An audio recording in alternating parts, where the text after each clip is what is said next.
नमस्कार। India news Madhya Pradesh देख रहे हैं आप। मैं गरिमा श्रीवास्तव आपके साथ। मध्य प्रदेश में इस साल के आखिरी में विधानसभा चुनाव होने हैं। ये कयास लगाए जा रहे हैं कि विधानसभा चुनाव नवंबर तक हो सकते हैं। हालांकि चुनाव आयोग की तरफ से अभी कोई जानकारी सामने नहीं आई है। इसी लिहाज से इस बार का चुनाव बहुत अहम माना जा रहा है। बीजेपी कांग्रेस दोनों के सामने चुनाव जीतना बड़ी चुनौती है और इन सबके बीच एक और पार्टी है जो मध्य प्रदेश की राजनीति में कूद पड़ी है। अब आप समझ ही गए होंगे कि हम किसकी बात कर रहे हैं। हाल ही में आम आदमी पार्टी राष्ट्रीय पार्टी बन चुकी है और अब वो मध्य प्रदेश में चुनाव लड़ने का ऐलान कर चुकी है। इसके साथ साथ मध्य प्रदेश में अरविंद केजरीवाल जो कि दिल्ली के मुख्यमंत्री हैं वो भी पहुंचे थे और उन्होंने ये बड़ा ऐलान किया था कि वो मध्य प्रदेश में चुनाव लड़ेंगे भी और जनता का दिल जीतेंगे भी। इन सबके बीच केंद्रीय मंत्री ज्योतिरादित्य सिंधिया फिर चर्चा में बने हैं।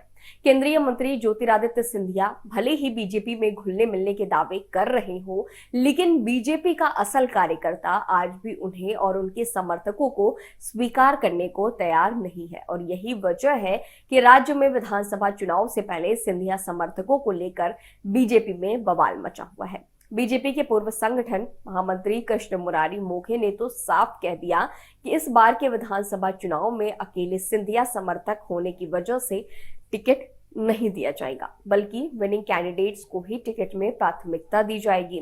उन्होंने ये बात भी कही कि जब केंद्रीय मंत्री ज्योतिरादित्य सिंधिया कांग्रेस छोड़कर बीजेपी में आए तो उनके साथ 20 से 22 मंत्री विधायक भी पार्टी छोड़कर बीजेपी में शामिल हो गए।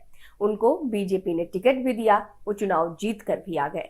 लेकिन इससे इन सीटों पर बीजेपी के सालों से दावेदार प्रत्याशियों को लगता है कि सिंधिया समर्थकों की वजह से उनका भविष्य ही नहीं रह गया। और यही वजह है कि आने वाले समय में हमारी पार्टी विचार करेगी कि जीतने वाले कैंडिडेट को ही मौका दिया जाए। इसीलिए इस बार विनिंग कैंडिडेट को ही टिकट देना हमारी प्राथमिकता रहेगी।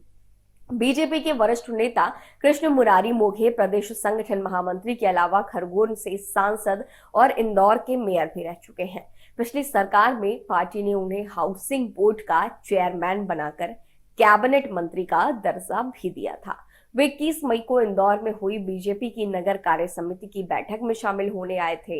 इसी दौरान उनसे जब सिंधिया समर्थकों की वजह से नाराजगी का सवाल पूछा गया तो उन्होंने ये साफ कर दिया कि मैं नहीं मानता कि सिंधिया समर्थकों की वजह से नाराजगी है, लेकिन स्वाभाविक है कि सिंधिया के 20-22 समर्थकों की वजह से हमारे कार्यकर्ता अपने भविष्य को लेकर चिंतित हैं, परेशान है।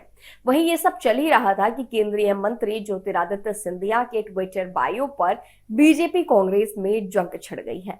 एक तरफ कांग्रेस का कहना है कि बीजेपी और सिंधिया एक दूसरे से असंतुष्ट हो गए हैं, इसीलिए सिंधिया ने अपने ट्विटर बायो से बीजेपी हटा दिया है।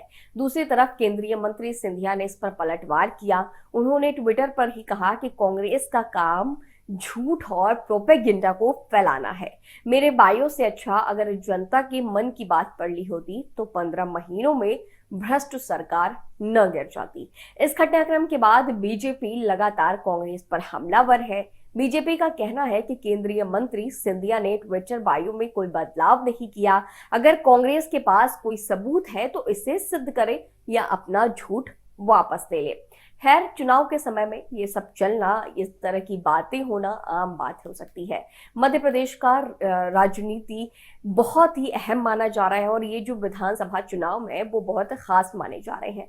हालिया जो सर्वे रिपोर्ट सामने आए हैं उससे ये बात सामने आ रही है कि इस बार मध्य प्रदेश में कांग्रेस और भारतीय जनता पार्टी के बीच कांटे की टक्कर है और इस कांटे की टक्कर में मध्य प्रदेश की सत्ता की कुर्सी पर कौन विराजेगा ये देखना तो बहुत दिलचस्प होगा।